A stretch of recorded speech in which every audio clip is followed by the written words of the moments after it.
everybody. Welcome back to Hi Poly, the daily Polygon information and entertainment program. Infotainment is a term I just coined. So how are you? How's your Wednesday? I can't hear you. This isn't you plugged into my ear, but if it were, I bet you'd say, I'm great, Justin. I got some good sleep. Or I'm going to be sleeping soon, depending on what part of the globe I am. And I think you'd say, Justin, I'm so happy to be able to spend this time with you because that's how I feel with you. And then you'd say, Justin, I love video games. Because if you don't, I don't know why you would watch this unless you are my wife, in which case, hi, hon. So we had a big day yesterday. It was the first day of E3. The show floor finally opened. We could all, walk and see the things. I mean, I personally couldn't because I was scheduled to work from our headquarters. So this is my first time on the show floor, and it's very exciting for me. I'll have to admit, even after many years of doing this, it's still kind of a thrill.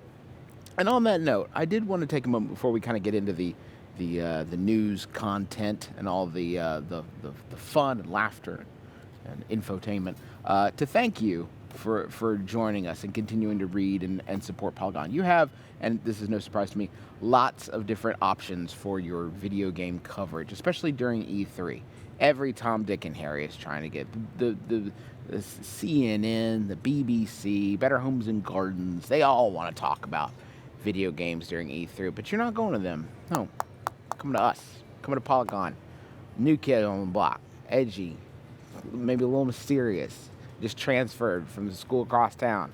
But you decided to take a chance with us. So I really do appreciate that. Let me tell you about some of the big stuff yesterday. Great reads on Polygon if you did miss it.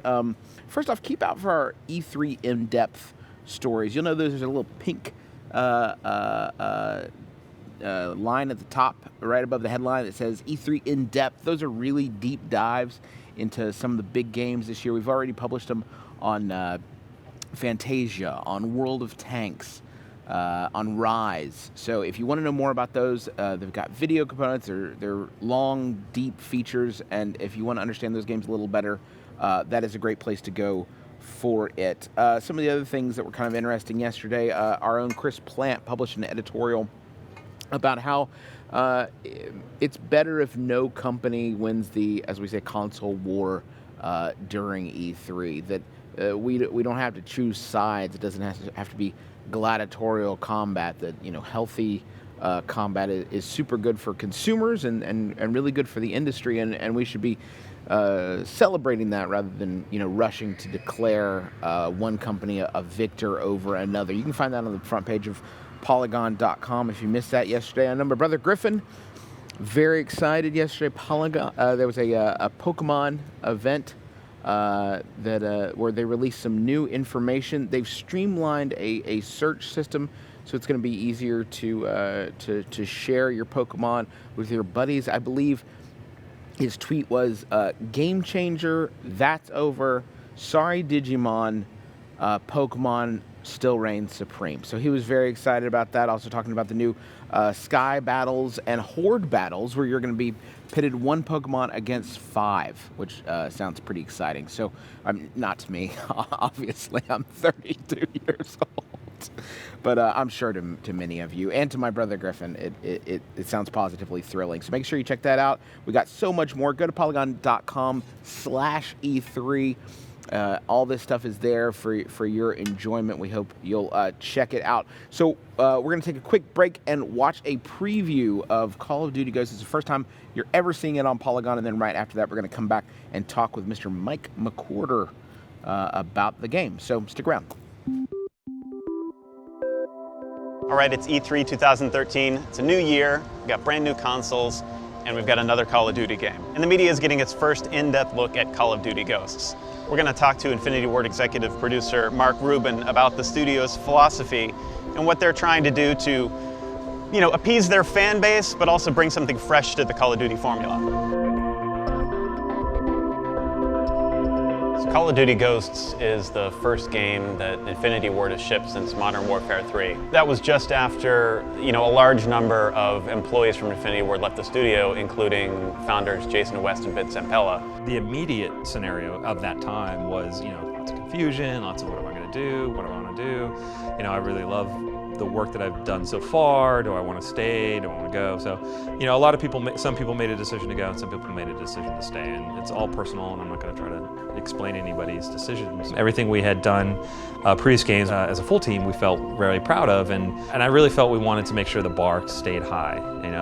For me, Call of Duty is still the thing that I want to do. I mean, it's the game that I want to play, it's the game I want to make. I love doing it. Now it looks like Infinity Ward has kind of returned to its former glory with Call of Duty Ghosts. It looks very much like a capable and in some ways very impressive Call of Duty game. Some of that's the transition to next generation, but it seems like they've also got some interesting, clever ideas that they're adding into the game, like the addition of the dog. We wanted to bring the dog into the experience in a way that maybe wasn't expected. So, and I think most people said, okay, there's gonna be a dog and he's gonna be in your squad and he's gonna kind of run around, he's gonna go kill people and attack people. But we wanted to add some more gameplay elements to it. You can kind of play as the dog, or you can at least command the dog. And they're actually basing the command of the dog on some real world technology. They've got a flip up camera in the back of the dog. They've got little vibration sensors on each side of the dog's head that let you kind of pilot the dog. So there's some interesting things there, but is this just a novelty, or is this actually adding some kind of substantive gameplay experience to Call of Duty? What you saw today, I hope, was something unexpected. It wasn't just the dog running by your side just eating people. It was you sort of working those controls that the Navy SEAL has and guiding the dog around and having him, attack and go right and left and bark and stuff like that. And hopefully I think we've come up with a really cool new gameplay experience for people. Typically, these Call of Duty campaigns are these big, globe-trotting, explosive Michael Bay movies turned into chaotic video games. But with Ghosts, it actually sounds like Infinity Ward is trying to tell a story that's a little bit more coherent, that's a little bit more personal and a little bit more emotional. In the past, our characters were always the badasses, infinite technology in a sense, or just like, they're Rambo or whatever on steroids, except they look like normal guys. That was one, of things that I think made Modern Warfare so popular was a lot of our price looks like, somebody's dad or something, or an accountant or something. So one of the main goals for Ghost, though, was to create a new world where that world affected our characters. And then from there, create characters who affected each other and you cared more about. Personally, I'm most interested to see if Infinity Ward can actually pull it off. If they can make me care about two brothers shooting up some stuff. That's not necessarily what I'm into Call of Duty for. The other thing I think is interesting is that it seems like Infinity Ward is actually willing to make a clean break with some of the traditions, some of the rules that used to be part of a Call of Duty game. It looks like they're actually taking some risks with this, in as much as you can take a risk with a Call of Duty franchise. Every time we make a Call of Duty game, we have to think about, okay, how do we make this new and interesting and fresh, but not upset everyone because we changed the thing that they love the most. Giving players new places to play, new places to experience something that they're like, holy shit, I can't believe that happened. It's a challenge, but we seem to be keeping up with that challenge. So we've seen some really cool things from Call of Duty Ghosts, but obviously there's still a lot to learn. We haven't heard anything about what is perhaps the most important part of Call of Duty Ghosts, and that's the game's multiplayer. We'll see if Infinity Ward can add some freshness and take some risks when it comes to next-gen consoles and current-gen consoles this November.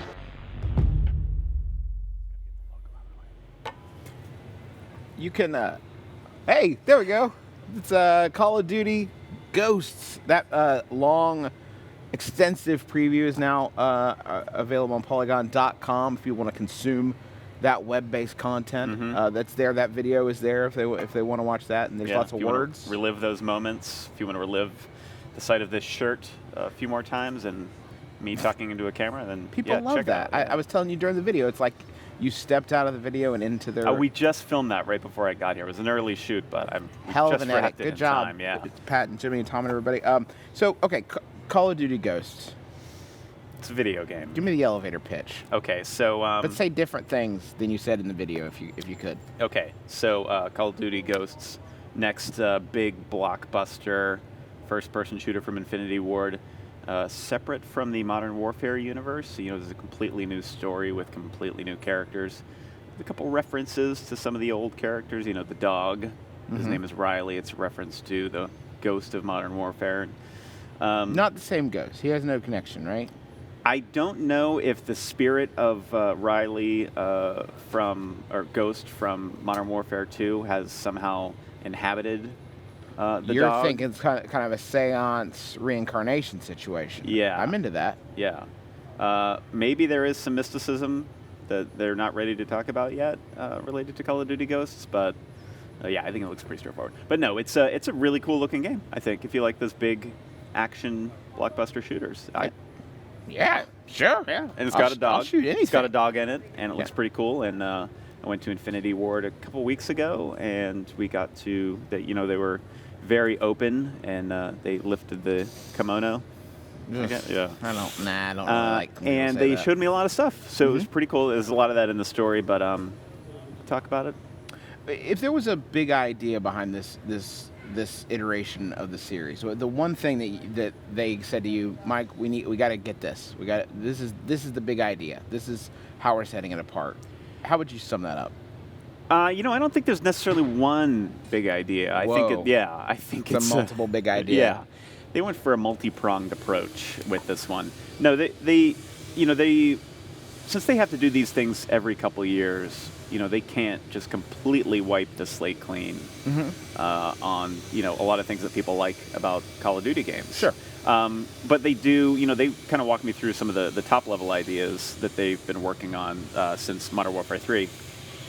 We've got a bunch of new engine tech. They've got this thing called Sub-D, which is like what makes, what would normally be like a very kind of jagged, angular piece of geometry in a game. Now they can get that down to where it's like super, super smooth.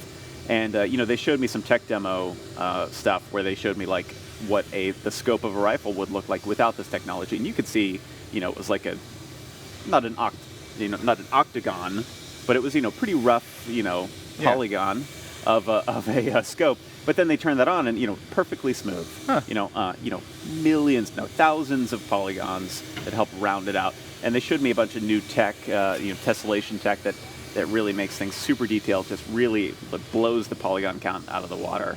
Now, they're developing this both for 360, PS3, Xbox One, and PS4. Yeah. Right? Yes, Did you and get any- PC. Did you get any sense of how they're straddling those two console generations? How they're making those work? They're all the development for all those games is all those SKUs is being done at Infinity Ward. So they Okay. don't have somebody, they don't have like Treyarch, who used to handle a lot of the ports Right. for Modern Warfare games. They don't have somebody doing that kind of work. But I think most of what they showed me was next gen stuff. Okay. And some of those features aren't going to be in the Xbox 360 and PS3 versions.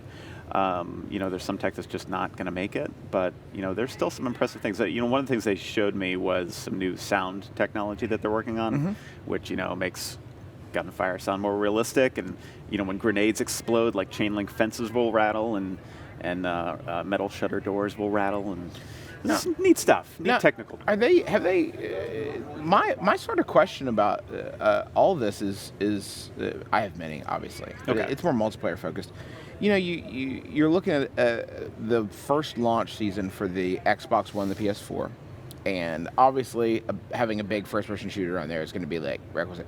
I wonder if we're going to have the penetration of those consoles that you really need to have a robust community of online players. I mean, there's so many PS3s, so many Xboxes out there, that obviously it's pretty easy to find people to play with constantly whenever you want. It's thriving.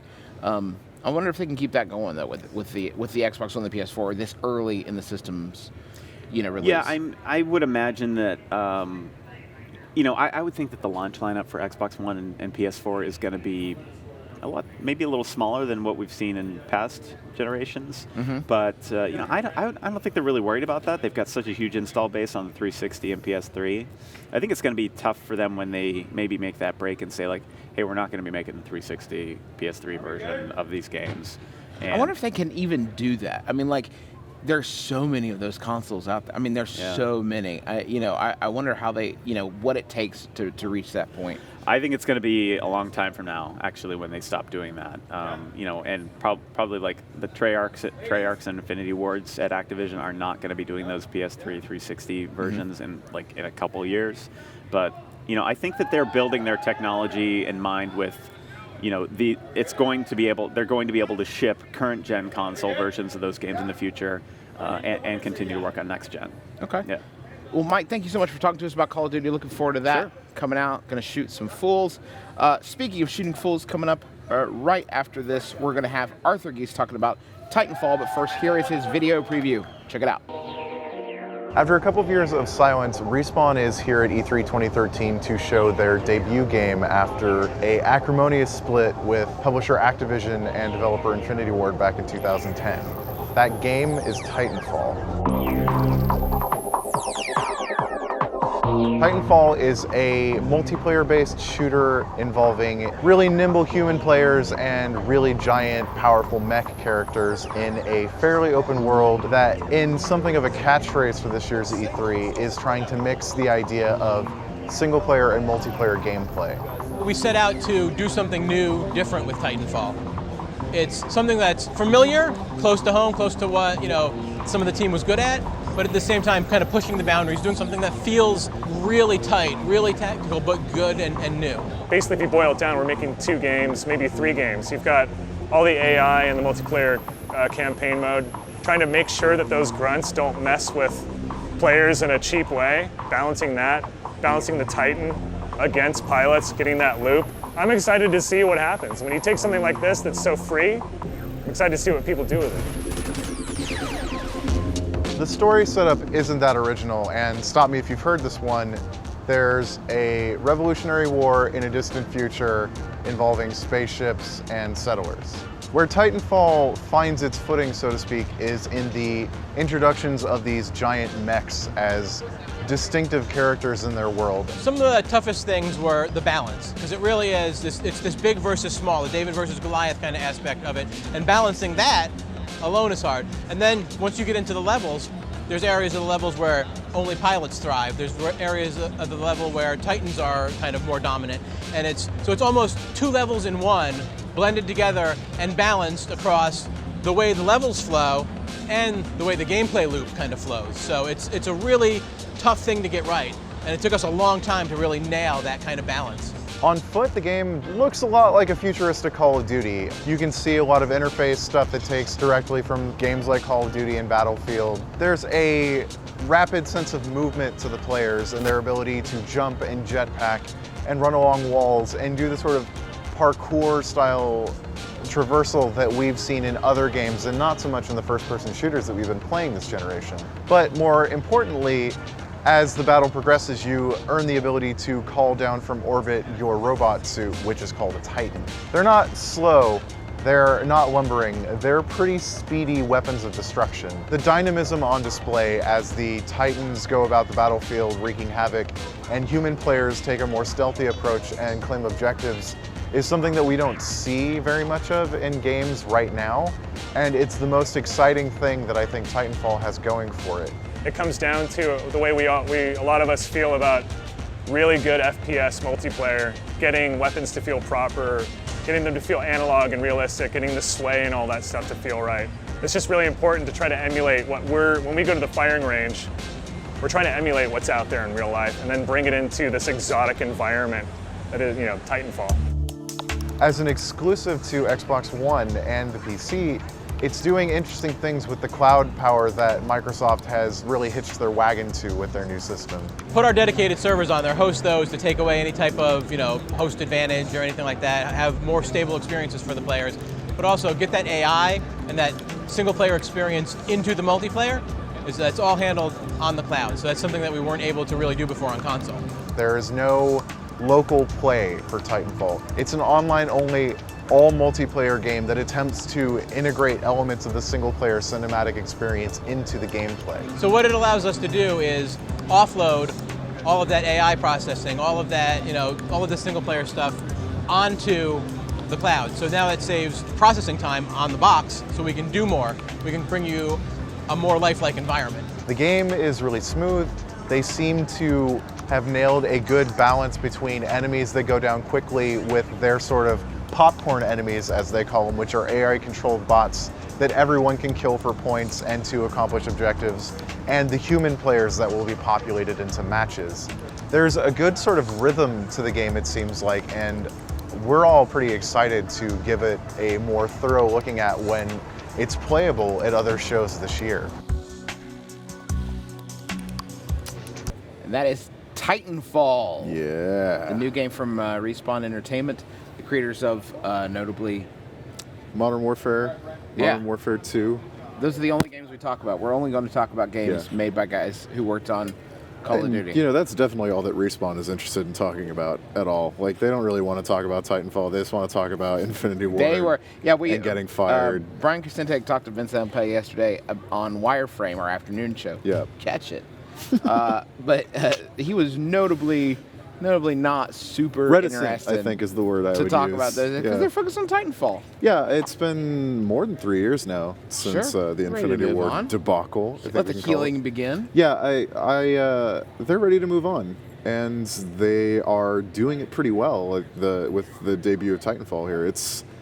I think when people heard that they wanted to work on a sci-fi shooter, that a lot of eyes sort of rolled into the backs of a lot of heads. Mm-hmm. And honestly, it's been done to death. I think when most people think sci-fi shooter, they think Halo, which is great, but everything that's tried to ape Halo has come up pretty short. Mm-hmm. So when they showed Titanfall, it was actually kind of shocking that it looked as good as it did. And I've spent some time with it over the course of the week so far, and actually the more time I spend with it, the more impressed I am with it. What's the feature that stands out to you the most? What says this is a new game that must live? They're talking a lot about the dynamic between the pilots, the sort of human players that you see on the ground doing the standard, pretty recognizable Battlefield/Call of Duty shooting, and the Titans, which are the sort of giant mech tanks that are running around the battlefield. And that's one of the really interesting things about it, is that these aren't lumbering like Steel Battalion sort of mechs. These are very fast. Mm-hmm. They've got a lot of personality, and I was talking to the artist yesterday, and one of the ways they do that is by having very articulated hands. And the way that they animate sort of infuses a bit of personality into them as well. I think you saw in the video that the way that you embark on a Titan is you run up to it and it grabs you and thrusts you into its chest. Mm-hmm. That's also how I embark into hamburgers. Yeah, just jam them right in there. Jam them right into your chest in that hole. Right in there. So I think seeing all that and seeing how versatile human players are, that they have jetpacks and they can do wall runs and do sort of really crazy traversal stuff, and looking at mechs that are fast and not lumbering, not slow, that still have a sense of menace, is something that we don't see in a lot of AAA first-person shooter type games. And with the pedigree that Respawn has and what they're trying to do with controllability and fast-paced stuff, I think it's got a lot of potential. Now, the game doesn't have a single-player mode, correct? No, it does not.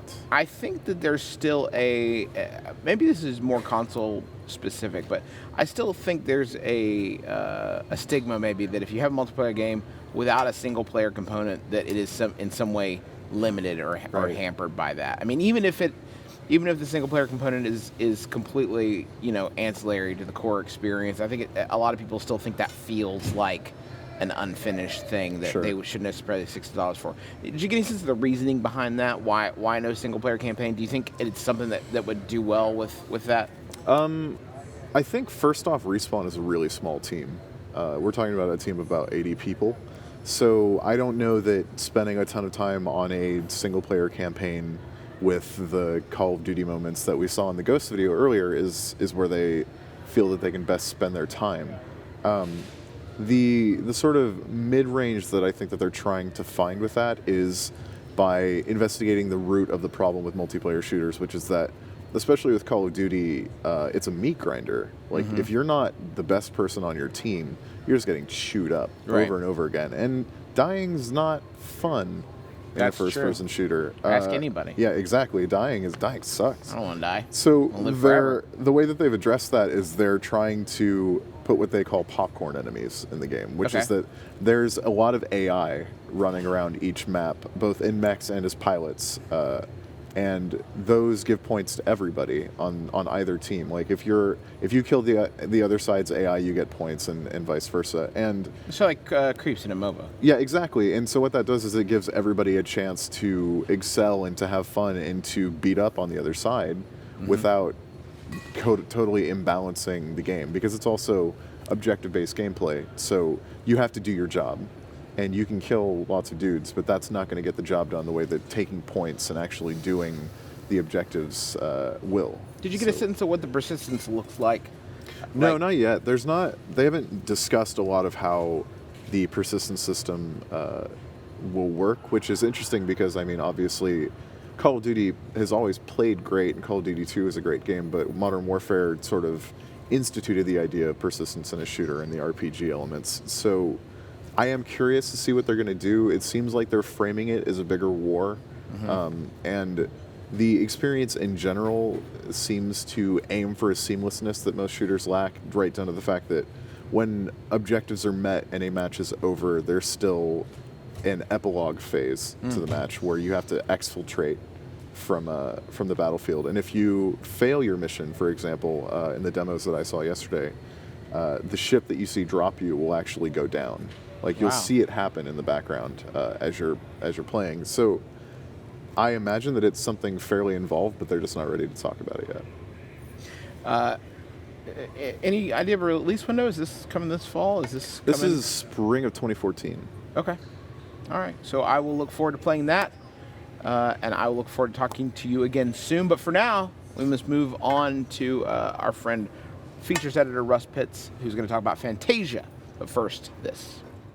Harmonix wants to make you the new Sorcerer's Apprentice with their new game Fantasia, made in partnership with Disney, based loosely off the 73-year-old film starring Mickey Mouse. They want to give you the power to make and create and mix popular music through video games. The project started in 2010 at the Game Developer Conference. Disney called a meeting with Harmonix. Harmonix didn't really know what they were getting into. They were afraid they were being called up to do a rock band, Hannah Montana, or Dance Central, Daffy Duck or something. What Disney dropped on them kind of blew their minds. And we had a lot of ideas for where we wanted to go as a studio, and so at first we were almost apprehensive. You know, it's like, look, we're not really a studio for hire at this point. And you know, we were like, is this going to be like a Dance Central rock band remake, you know, with Disney IP? What is this? And then they were like, no, we're talking about Fantasia. The moment they mention Fantasia, it's like, yes, perfect fit, exactly what we want to work on. They really wanted to take the idea, the vision of the film, and present that in an interactive format. And that was the assignment. We wanted to be ambitious with the title based on what we knew of the film. And it takes a long time to develop that kind of expertise and that technology. So they're really the only company in the world that we could have really worked with.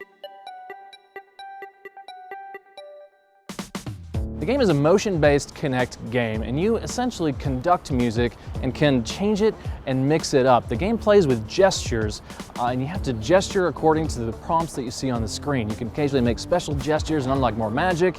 You can explore worlds, and the worlds will open up and change the more music you create. I think Walt summed it up best and very concisely. He called it an adventure in color, sound, and motion. That kind of became our touchstone in terms of how we were assessing what we wanted to do. We always wanted to connect music, motion, and imagery very tightly together and not have one be the dominant factor.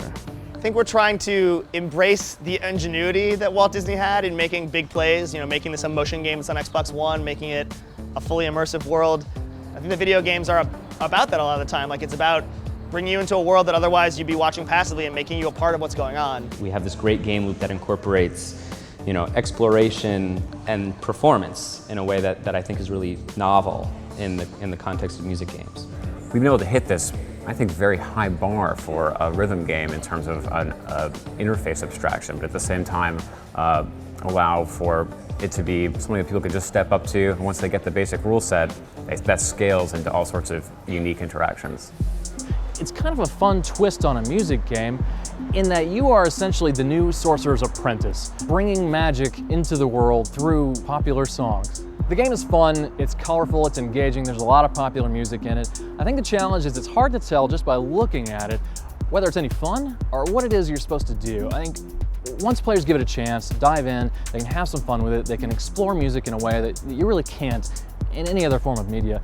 Whether or not people are actually going to give it that chance, I don't know. That's what we're going to see at E3. The thing that I want people to understand is that what we're trying to do is really change the paradigm around what music games can be and expose people to a really unique interaction with music. Ultimately, it's about the world we create and about the fantasy that we can offer to players. A lot of times now we're trying to look at how accessible can we make a given fantasy, and here what we're trying to do is bring the player into the world, show them what they can do, and let them be creative with music. Think about Harmonix. These guys are all musicians. They love music, they're passionate about music, and so is Disney. What they all want to do more than anything else is share that passion for music with people and find a way through video games to help people explore what it means to make music and what music means to them. It's an artistic statement, and you kind of have to love that. Magical. It's all about the magic. Welcome, Russ Pitts, to High Poly. Thank you. It's a pleasure to be on your show, Justin. So happy to... It was supposed to say starring the inimitable Justin McElroy. No, there wasn't room, I guess. There wasn't room underneath, not for the picture of my head. Russ Pitts, features editor for Polygon. Fantasia, you've been using a lot of headspace on Fantasia over the past few days as you get it, try to absorb this game, which seems very different. You know, it's always easy to understand the games that are patterned after something that's come before. Sometimes for the new gameplay, when you're not actually able to put your hands on it, it's hard to sort of wrap your mind around. That's the trick, you know, with trying something new. It's hard for people to sort of understand what it is you're actually trying to accomplish, right? Mm-hmm. Aside from whether or not you can crash and burn and fail, and your game can be totally horrible. I think this game is not totally horrible. I think the challenge that the Harmonix and Disney have is that it's a little difficult to understand the game and what you're supposed to do and whether or not that would be fun, right? Good news, I think, is what they have going for them is Fantasia, the license. That's a well-known movie. Yeah. People seem to love it. Mickey Mouse in a wizard hat. What's not to love? Is it the sort of thing that people are going to need to put their hands on, you think, before they really get the idea? Or not hands on, hands adjacent to? Magic on. I think you really do need to get your wizard in that game before you can really understand what it is. Because it's a simple game. You know, it's not really complex, and playing it is easy, and it's actually fun. But in typical Harmonix games, you either have a guitar on screen that's similar to the guitar you're holding, or you have a dancer on screen and you got to emulate what they're doing. And it's really easy, even if there's not something physical you're touching, like in Dance Central. You know what you're supposed to do. You know how to win, and you know that it's going to be fun. If you like dancing, it's going to be fun. You know, there's no real world analog for being a wizard, right? And there's no wizard on the screen telling you what to do when you're actually playing the game. There's just some prompts. Like slashes of light and some shapes and lots of musical flourishes, and it's actually very pretty. It's just a little esoteric. I know with Rock Band, and I think less so with Dance Central. With Rock Band was very much about performing the actions exactly as prescribed. You know, you're hammering on the buttons exactly when you're supposed to, and it's all about precision. And I think with Dance Central we saw more of a move into giving you some opportunities for freestyle. How prescribed is what you're doing in Fantasia? How much room do you have for sort of experimentation and that sort of thing? I'd say it's more like Dance Central, and that there's a type of gesture that it's asking you to do. There'll be a direction that it's going to want you to move your hands. It may want you to move both hands at the same time, or both hands in different directions. But even within that framework, there's a lot of room to sort of improvise and make it your own. They tell me, I didn't see it and I didn't do it, but they tell me there are people who are at Harmonix who've been playtesting the game who have made it into more of a dance routine, who've really sort of let loose, right? I bet everybody in the office really loves those people. I bet they're the stars of the office. You know, if you go down there, it's full of dancers. They have like actual real life dancers on staff who are, I mean, this is when they were doing Dance Central. Sure.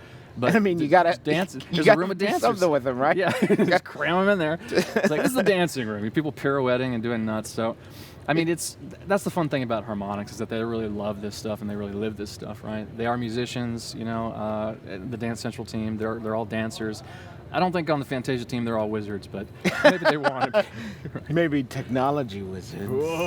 I think that's excellent. That's something that I've always got a sense from them, that people, they work on predominantly music games, and they seem to be people who really love music, even outside of that. So I'm happy to hear that's coming along well. Are they aware of sort of the challenge of explaining this game versus some of their others? Is that something that they've considered as you've been talking with them? I think they are. In addition to the challenge of how sort of esoteric the gameplay is, there's also the challenge that it's not a direct tie-in to the movie. And they deliberately wanted it to not be a direct tie-in to the movie. It's sort of an evolution, to borrow their phrase. I can't believe I just did that. Of the movie. It's sort of the next stage of the movie. I think what where they need to do is explain to the player what the player's role is in the game. And what they're saying is that you will be the next Sorcerer's Apprentice. So the scene they're taking a lot of inspiration from, the scene in the movie, is that Sorcerer's Apprentice clip where Mickey Mouse is on the mountaintop waving his arms and making the magic happen, and brooms are dancing around and crazy shit's going on. Can you say that on this show? I just did. You just did. Boom! They want you to have that same kind of energy. They want you to feel that same power that Mickey Mouse felt in being the Sorcerer's Apprentice and making things happen. So I think the challenge for them is really presenting that message, sort of communicating to people that, yeah, it's a game about popular music. Yeah, there's Bruno Mars. It's not Dance Central. It's not DJ Hero. This is a new type of game that's giving you a new type of experience. Well, hopefully now we've done our part to educate the masses. Happy to help. You're welcome. Russ Pitts, thank you so much for joining us. We are going to move on now to a recap of EA's press conference from our own Chris Plant, and then Colin Campbell's going to be in to talk about Peter Moore, Used Games DRM, and so much more, so please stick around.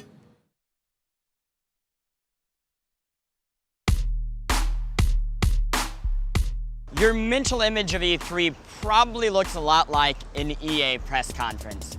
There are sports stars, there are rap artists, there's spoken word poetry, and there's a whole lot of noise. What did we see today? We saw all of the above. We can break it down into two sets because there are now two engines that are kind of the backbone for most of EA's games. There is EA Sports and there is everything else. EA Sports, we saw Madden, we saw soccer, we saw men beating the crap out of each other, and we saw Dana White, who trash talked EA so hard only a few years ago, come on stage and say this UFC is gonna be the best one yet. On the other side, we saw the Frostbite games, and those are the games that are going to be powered by DICE's Frostbite engine. That's a new Need for Speed. It's called Need for Speed Rivals, and it looks a lot like a Need for Speed game. That's Battlefield 4, and sometime down the line, eventually, Star Wars Battlefront, which we saw a very short snippet preview CGI thing of. My guess is that game is 2, 3, 4, never years away.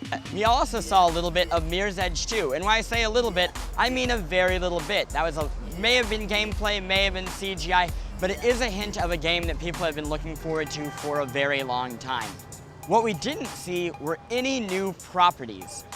Everything that was shown pertained to something that already exists. Even the new third-person shooter was, ironically enough, a Plants vs. Zombies shooter game. There was a new RPG, but that was a new Dragon Age. There's an absence of newness that has kind of been familiar to EA over the past few years, kind of stopping after the original Mirror's Edge. Also, celebrities. Because what better way to pull focus from your games than celebrities? We saw a basketball player with a basketball. We saw Drake, who is a rap artist, who also Amanda Bynes likes. That's about as much as I know about Drake. And we saw Jesse Pinkman, my favorite character from Breaking Bad, who also happens to be in the Need for Speed movie, which we saw a little bit of behind the scenes from, and I'll be really honest with you, it looks a little bit more like Torque than it looks like Need for Speed. Torque, for those of you who haven't seen it, is bad. But what did I like? That's a good question. Well, I like the theoretical prospect of games that may come. Mirror's Edge 2, there were no guns in it. That could be great. Star Wars Battlefront, it could be anything. We didn't see much of it besides something from Hoth, so that could be really awesome too. And you know what? I love sports games. And I'm gonna buy Madden every year because I'm one of those people who's part of the problem, but I don't care because it's the only chance my Kansas City Chiefs have winning the Super Bowl. Titanfall. It's the game from Respawn. We saw a little bit of it at the Microsoft event earlier, and it looked like a shooter with mechs and people, and I was kind of excited. But here, we learned all about this like it's a multiplayer game. It's trying to encapsulate the single-player experience. Can it do it? I have no idea. I haven't even touched it. But I'm excited. That's it, guys. I'm a sad human being trapped in a ball of flesh, and I'm sweltering under the LA sun. Electronic Arts, EA, to their friends and colleagues. That's their E3 show. Colin Campbell from Polygon.com. What's your job title? I'm a senior reporter as of last Monday. So, well, oh God, wow. You're supposed to get a gift basket. I'll make sure you get it afterwards. You've been talking to third parties a lot since the announcements of the consoles. We'll drill down into some of the specific companies, but speaking generally, what's the reaction been like?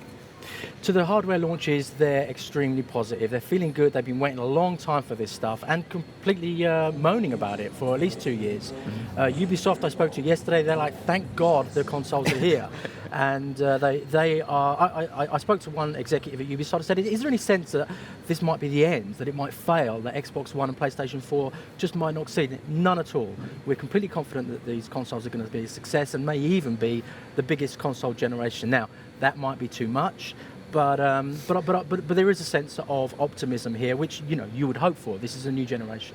I think we don't realize sometimes as people who don't actually physically make the games, despite what some of the replies I've gotten on Twitter would indicate, we don't necessarily realize all the challenges that developers are facing trying to get the most out of these consoles. I was on a podcast last night on Giant Bomb with Cowboy from Naughty Dog, and he was talking the relief on his face at having like new boxes and not having to try to squeeze blood from the stone of the PS3 was like palpable. I mean, absolutely excited, which I think we don't always get. Yeah, because they've been thinking about what they want to do with this generation for a long time. Now they can actually do it. They can create the stories, the worlds, the narratives, the images that have been in their heads, and that feels good. But also they've been struggling for the last 2 years with kind of guessing, trying to figure out what the next generation is going to look like. Is it going to look just like a high-end PC? And so now we can start to realise just what an achievement it was to get Watch Dogs out a year ago, because they didn't really know what they were doing. And now we're seeing, a few dozen games that look good for the next generation. And so I think that was an achievement. Mm-hmm. So obviously a lot of the conversation has not just circled around games, but the issue of used games and DRM and online checks, different policies like that. Microsoft instilling a little more of an iron fist there. Sony obviously earned a lot of goodwill by being a little more lax, basically keeping the status quo. Have you gotten a sense from talking to EA, Ubisoft, whoever else, what their approach to that is going to be? The games publishers understand that this issue is toxic. They're hoping that it will go away, at least for this E3. They want to talk about their new games. But unfortunately, the issue is out there, and people do care about it. The people have been trading stuff since the Stone Age. And for games publishers to say, well, we're getting to the digital age, just because these things are in boxes doesn't mean they're not effectively licenses, is just not going down well with consumers. And so when I speak to third parties, they're saying, look, we're not ready to talk about this. We're going to get back to the office, we're going to figure it all out, because we've only just heard what Microsoft and Sony want to do, and they've not really given us any details. And sure, there's some truth to that. But they've also been talking about this stuff for a long, long time. They don't like the idea that somebody can go into GameStop, buy their game, and Ubisoft or EA or Konami or whoever get nothing. And worse than that, we take those games home, we log on to their multiplayer servers, which cost money to run, and the companies don't get anything. So they've tried stuff like online passes. EA have closed theirs down because it was just such a pain for consumers. Ubisoft are sort of clinging on for dear life with theirs. So it's one of those things where they're not making much money out of it. They feel like it's wrong, but they understand that it's not going to go down well with consumers. And I think the sense is out there, although no one's saying this, is that Microsoft have really made a dog's dinner of the whole thing. The publishers have said, we really want you to do something about this, and Microsoft have tried to do something about it, but I feel as if the third parties don't feel as if they've been consulted, and they feel as if they're being painted as the bad guys. you never know what actually happens in backroom meetings and what kind of talks people have, obviously. But have you gotten a sense? It's been hard for me to shake the sense that like whatever plan Microsoft developed was something that they created after talking to publishers a lot, something they thought publishers would like, and then the moment it was clear that it was going to drive the internet into the pitchforks, everyone sort of left Microsoft holding the bag, right? I think that's exactly what happened. I spoke to Peter Moore at EA, and he said it's absolutely not true that we pressured Microsoft to do something. We wouldn't do that. We believe in used games and all that stuff. Now he said, "I love used games." Yeah, he said, "I love." Do you, Peter? Do you love used games? And he, if you take that at face value that they didn't pressure them, fair enough. But they've had conversations. This is something that's been bubbling around for years and years and years. And but clearly, EA are nervous, as are all the publishers, of the consumer's reaction, and rightly so, as they should be. Do you honestly believe? I mean, do you believe that these policies are as in flux as they say? Do you think, or do you think that maybe they did have a plan coming into this, and it's something where they're going to have to reevaluate now that they've seen the reaction? Oh, reevaluation is definitely what's going to be going on. As soon as Microsoft gets back to Redmond next week, they're going to be reevaluating everything: Connect, the price, and this whole used game dog's dinner. So and they're going to be having the Peter Moores of this world on the phone saying, guys, you have to sort this out. We're getting on a plane. We need to sit down and talk about this stuff, because there's all sorts of issues out there as well. Do EA have to pay Microsoft for this checking in service? And that's going to be a big no-no. And so there's the dynamic going on between the first party and the third party, and of course between both and retail and consumers as well. Have you gotten any sense? You've been all over the show floor. You've been talking to a lot of people. Have you gotten any sense of how some of the big publishers, your Activision, Ubisoft, EA's, have you got a sense of how they're going to be straddling the two console generations, how they're going to make that work? Obviously, it's something they haven't had to do for quite a while. Have you gotten a sense of how that might look? Yeah, I think that they're going to try to keep a number of brands that they've got out there at a minimum. So they're gonna figure out ways to bring games like Watch Dogs out on as many platforms as possible, and that's a tried and tested formula that a lot of the executives might not have been around for console generations before, but they understand that that's the way to do it, and they're not going to want to harm their new IP too much by bringing out substandard versions for Xbox 360 or even, God forbid, Wii U. But generally speaking, we're going to see a lot of games coming out across a lot of platforms. Fantastic. Well, I like games. I like platforms. I'm in. Colin Campbell, thank you so much for joining us here on Hi Poly. That's going to do it for us, folks. Thank you to you at home for watching on your laptop, your iPhone, or your computer, or what have you. We will be here again at 8 a.m. tomorrow, but before that, 3 p.m. Eastern time, no, 3 p.m. Pacific time. Bi-coastal. 3 p.m. Pacific time, 6 p.m. Eastern. We got Wireframe coming up. That's our news show with Brian Crescenter, presented right here on the show floor. Russ, who's on the show today? Who's on Wireframe today? I don't remember. Russ has no idea who's on Wireframe. It's going to be quite the debacle, and you won't want to miss that. That's at 3 p.m. Destiny. It's Destiny. Destiny is on, so make sure you tune in for that. And keep going to polygon.com/E3. It's going to be loaded with an absolutely nauseating amount of content. I'm sure Colin, you'll be putting some of it up there. We have legions of writers ready to serve you. So let us know what you'd like to see. If you see something not getting covered that you'd like to hear more about, let us know at Polygon on Twitter. Go to polygon.com/E3 to keep reading. Join us at 3 p.m. for Wireframe, and at 8 a.m. tomorrow morning Pacific time. I'll be right here. I'm Justin McElroy. This is Colin Campbell, and this is Hi Poly. Thank you so much.